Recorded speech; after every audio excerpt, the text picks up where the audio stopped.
Steve is taller than me, not by a lot. But He's a lot wider too. You're just saying that because he's not here. 'Cause you wouldn't say it. You're right. You're right. Well, welcome everybody to another episode of the Silver Savage podcast with a very special guest today, my brother-in-law, Pete, Taylor's brother. And I have some questions for him.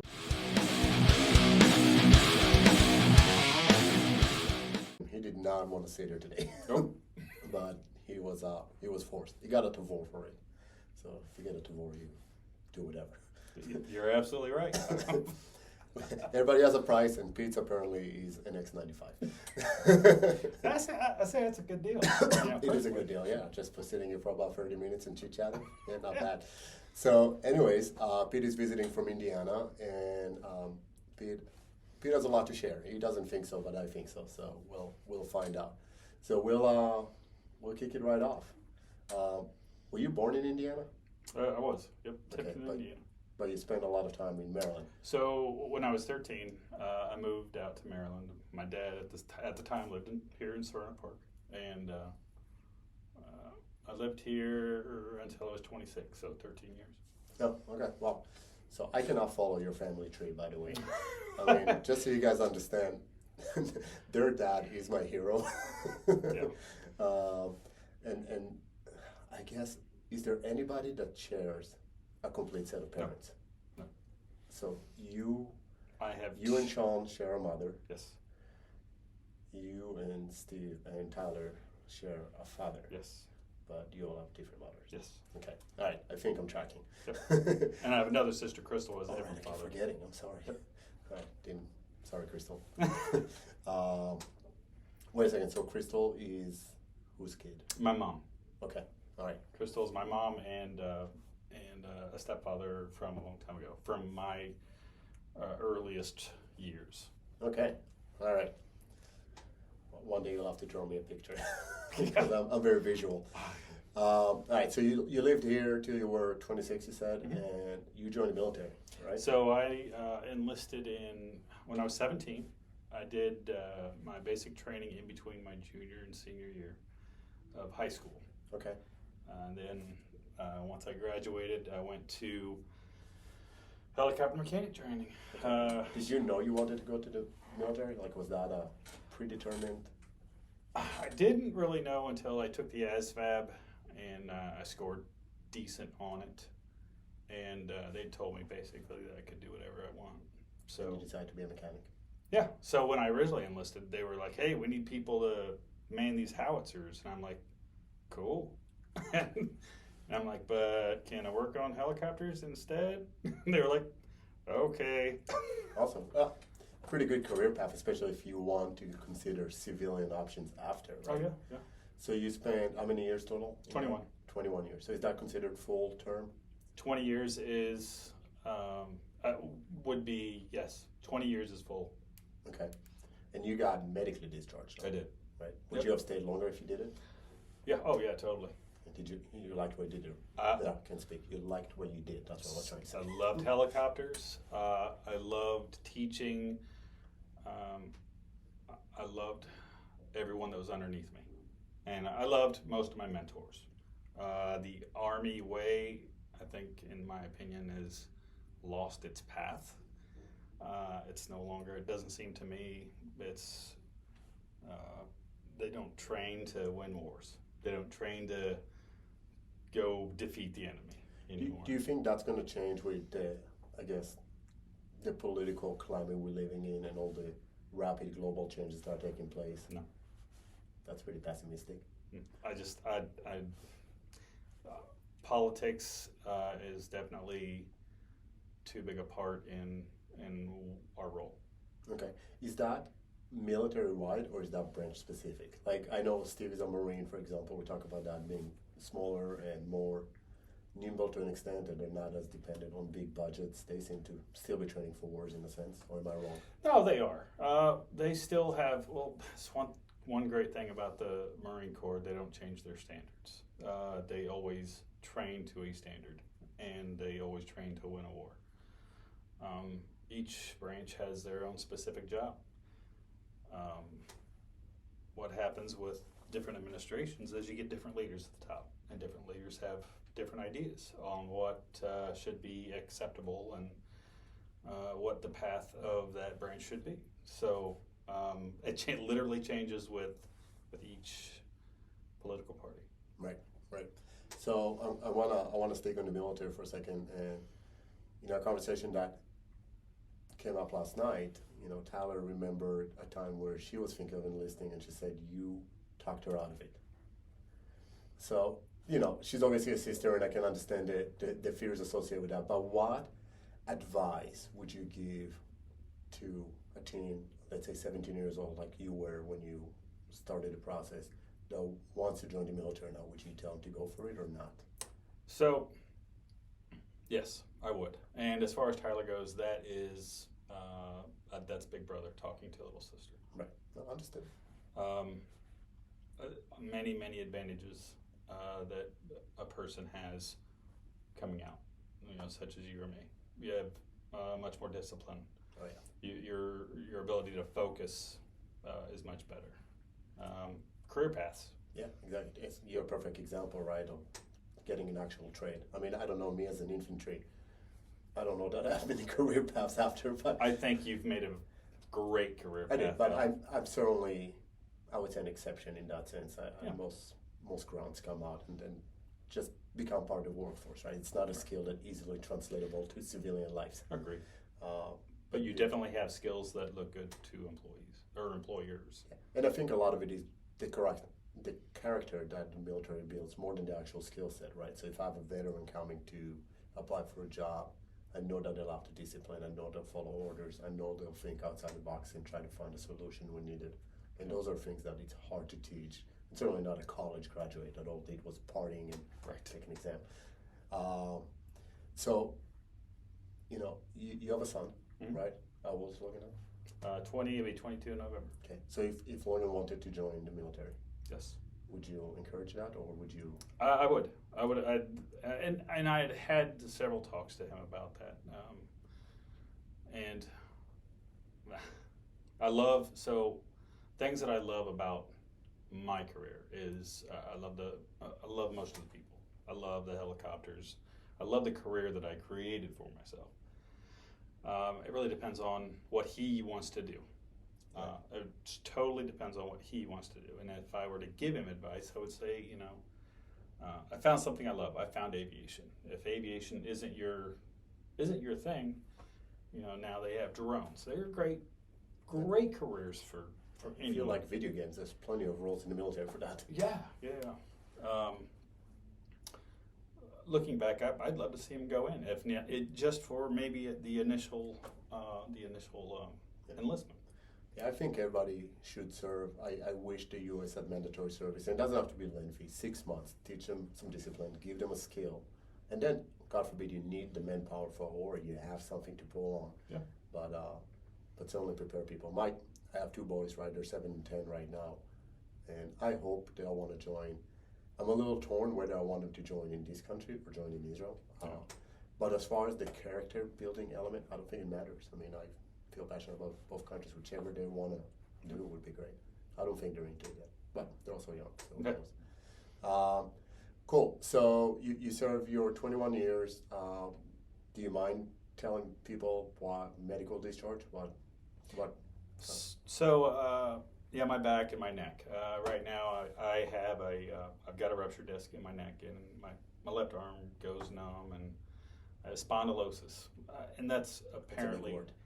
So arthritis in my spine. Mm-hmm. I have a compressed spine. I have arthritis in my spine, and apparently it's pretty common. Whether it's in aviation and helicopters specifically, I don't know, but. We talked about it once. We talked about the seats in a helicopter, and you're like, yeah, the pilots have nice seats, but we're sitting in the back are pretty effed. Right. So the newer helicopters, they have better seats for the crew chiefs, for the backseaters.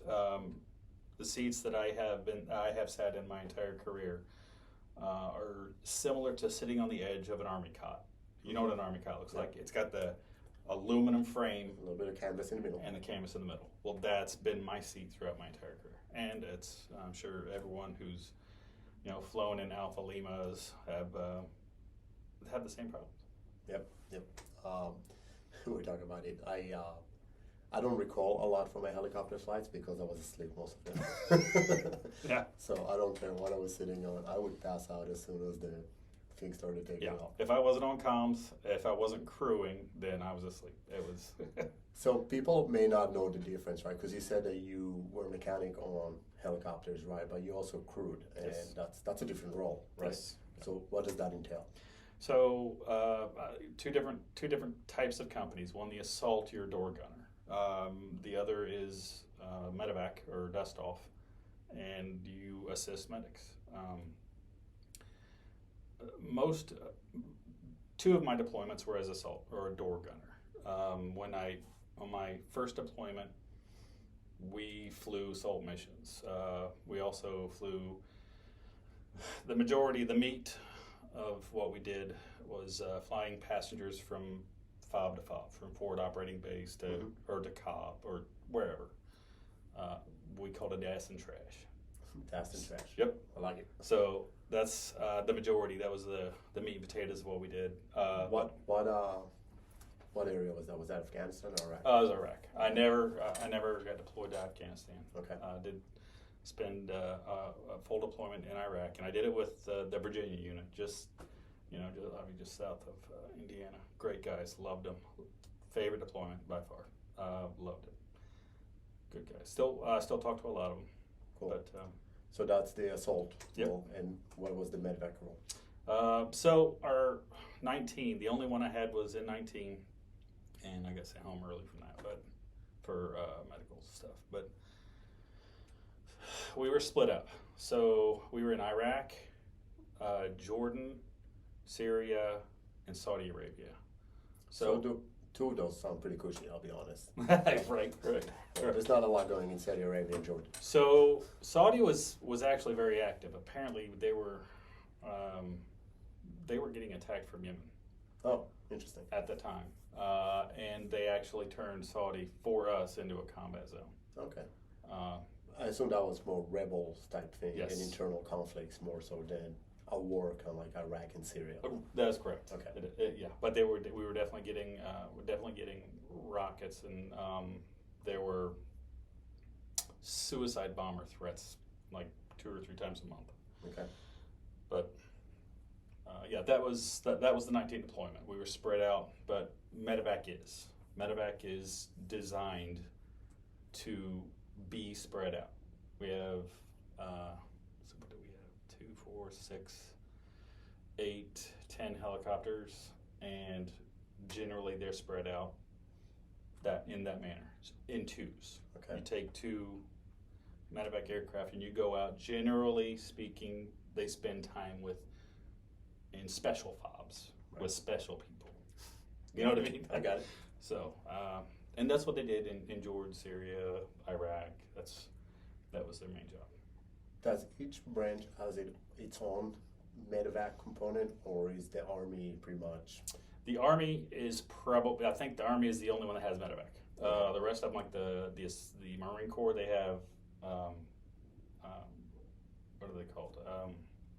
They don't have specific medevac aircraft, but they have medics on aircraft. Gotcha. I'm sorry. Casevac is what it's called.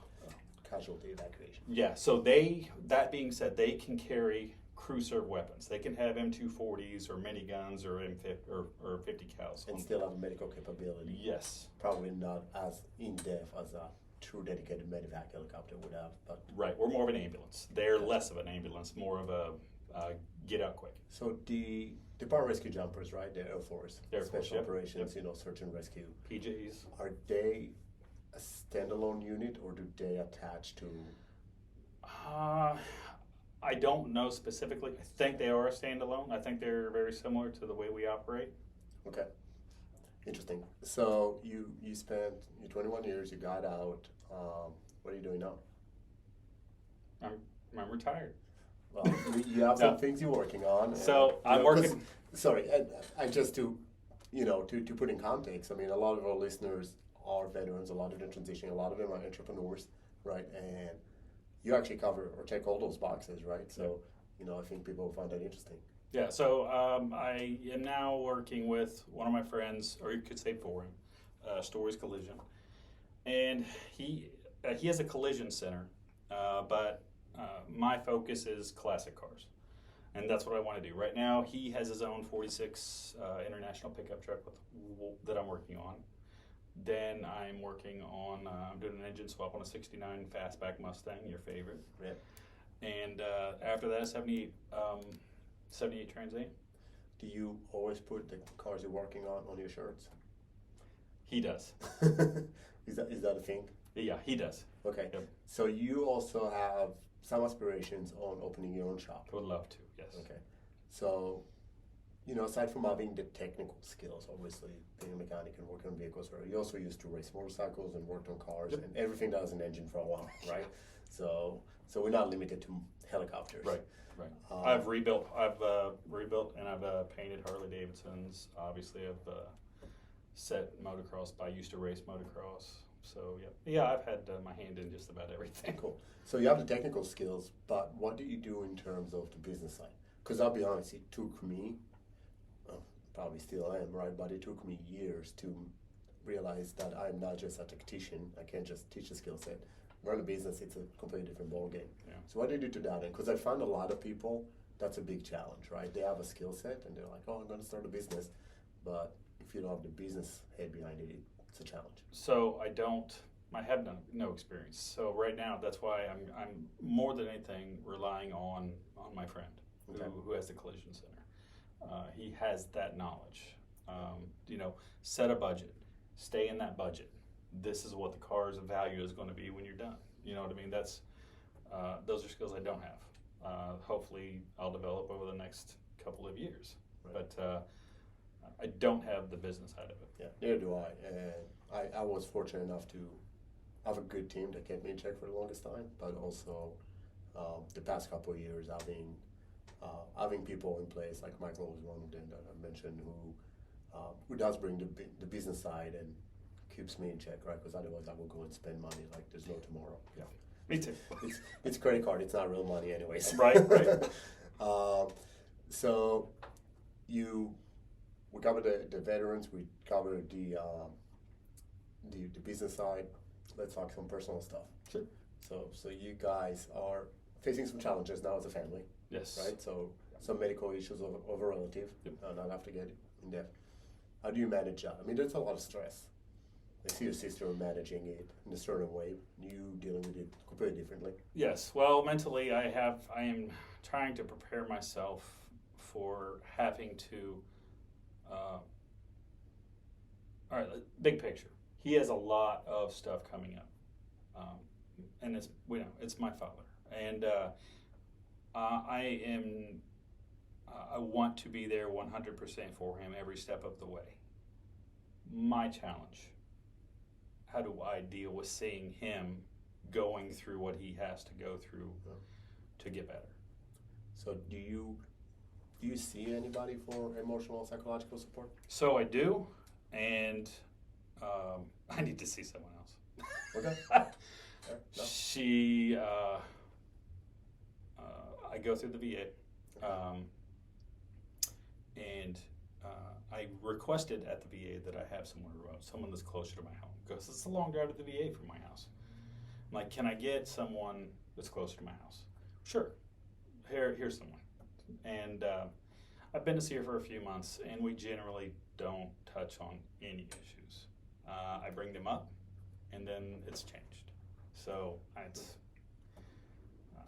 That kind of fits the purpose. Exactly right.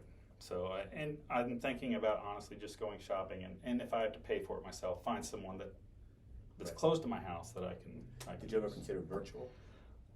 I've done virtual, but again through VA counselors, and if you've ever had any experience with them, a lot of them were a number, and that's just. That's where the system is set up, though. The system is just messed up. It's not that they're bad practitioners per se. The system is not equipped to handle it. Right. I agree. They're not bad people. They're probably not. I had one great counselor. Guy's name was Jim. Man, awesome. Loved him. Started seeing him in 2012, 2013.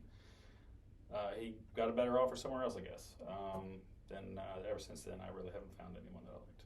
Okay, well, I'm sorry to hear that, but it's important that we get that support, right? Yep. I always find that, I don't see anybody, and I certainly should. Yeah. I see how it helps other people, how it helps Steve, how it helps Tyler, how it helps other people. So there's certainly a lot of value, specifically dealing with all of that, right? You're talking about, you're worried about how you're going to be, seeing your father go through. So when I say that, I want to make sure that I am still strong for him, Mm-hmm. still strong for my family, my wife, Mm-hmm. and my son. So it's going to be. I understand it's going to be stressful and tough on me. Yeah. That's just going to happen. But it is. That's what it has to be for him to get better. Yeah, 100%. That's all that matters. Is him getting better. Right. So, my concern is just making sure I am still there for him, my wife, and my son. I love your dad. I mean, your dad, he's my hero. So, so I hope he gets well. And, I know Tyler's also worried. And being remote, right? So being 12 hours away driving, it's... Yeah, very tough for her, I know. And it's also because she wants to help and she knows she can't to the same extent, right? So that does put a different type of strain, I guess. I always said my father passed away when he was 54, but it was sudden. I spent 2 weeks with him. He was here for a week, then I went to Israel. I happened to be with him for a week. I left on a Friday. He passed that Monday. Like I literally landed back in America, and my mom called me to tell me that he passed and got on the plane right back to Israel. But so as young as he was and as sad as he was, I never had to see him go through any kind of pains or anything like that. So I certainly can relate to that and can only imagine that that's not going to be an easy process. But at least you have your family that you can count on, including your sister, including me, including other siblings. There's 17 other siblings you have. Yeah, no, I know that I have a great support system, and I know that he has a great support system. And it's important for people to know because I have people reach out to me all the time, and we have this going on in life, and oftentimes people also use it as an excuse to not do what they need to do, right? Right. Especially taking care of themselves. So you recognizing that is you're already ahead of the curve in my mind compared to some other people I talk to. So you came here this weekend, you hung out with us. Yeah. It was a busy weekend, so I apologize. No, don't. Absolutely don't. Okay. It was it was more so a last minute thing, and I was honestly going to try to wait until he could come with me. But your sister or your wife, my sister, was like, no, come. I'm like, okay. I'm glad you did. I'm glad you came. First couple nights I passed out. I feel like 8. But yeah. Well, you've got your own turmoil right now, so. Yeah. No. So. Just business. Yeah. It's nothing nearly as important. Business is business, and it comes and goes, and that's just the way it is. But I know that we are planning a trip to come visit you guys. So we're talking to Tyler yesterday. I think we're talking about during the holidays, just make a trip there. So you better have a second room set, or I'll have to bring the camper, park it in your front yard. No, I'll have the space. All right. Unless that space is occupied. Which I hope it is, actually. Yeah, I do too. Okay. So what are Pete's next few months looking like? Taking care of your dad, starting a new business, working on cars. Yeah. You have your hands full. Yeah. I still have my car that I can't ever keep my hands off of, which I absolutely love. So remind me what model it is. I know it's a Chevy. It's a Chevy. It's a '56 Chevy 210. It's a. It's beautiful. Most people were related to a Bel Air. It's one trim level below a Bel Air. So there were 3 models. This is when he starts kicking up. Sorry. Go. All right. So the Tri-5s, 55, 56, and 57. There were 3 different models of each. One was a Bel Air. I'm sorry, there were also Del Reys, but those are interior trim packages. But they had Bel Airs, 210s and 150s. Trim packages, the lower the number, the less the trim package, the more basic. So the 250 is the middle one? The 210 is the middle one, yep. Okay, 210, sorry. And is it all original? Not even remotely close. Okay. No, it is a absolute hot rod. 2 winters? No, last winter. was last winter. Completely stripped everything that you can't see. So when you look at the car, you see the body. Right. You open the hood, everything that is rewired, new rear end, transmission, new engine, all of them rebuilt. So the car looks old. Yep. Clean, but old. Old body type, right? Yep. But all the internals are new. And I'll rip the tires off of it. Yep. What do you mean you rip the tires? It'll. Oh, you will rip the tires. Yeah. I thought you said you ripped the tires off it. Mm. Right. No, those tires are pretty cool. Now that thing, it'll roast tires. Nice. Yeah. Nice. Did you ever take it to like a driving track or anything? No. So if I were to, it'd be a drag race. That is not. It doesn't have which suspension is what I would like to do next. Okay. Get a more modern. I have started the modern the suspension on it, coilovers, adjustable coilovers in the front. Haven't touched the rear end yet, except I put a Ford 9-inch rear end. And if you know, I realize Chevy Ford, but the Ford 9-inch is it's like the coveted rear end that you put in hot rods because they're indestructible. Okay. So. And for the record, I turned my car on the other day, and Pete looks at me and he goes, "That sounds horrible. You better get that checked." He just heard it once, and it does sound horrible. Nobody knows what the hell it is. So you can take my car with you and work on it, I guess. If you need. No, but I'm gonna have you come back here, and there's a whole list of handy dude that I can use help with. Yeah, absolutely. And I offer my services. I can load my trailer up, and I can bring anything you want, so I can fix anything you need. Awesome. So we'll certainly have to plan on that. Well, for someone that was reluctant to be on the podcast, I appreciate you coming in. Told you it's going to be short and sweet. Thanks. And it was awesome having you. Love you. And I'm you. glad you're here. And I hope your father gets well soon. And it's time to go home and start drinking. Let's go. All right. Stay savage.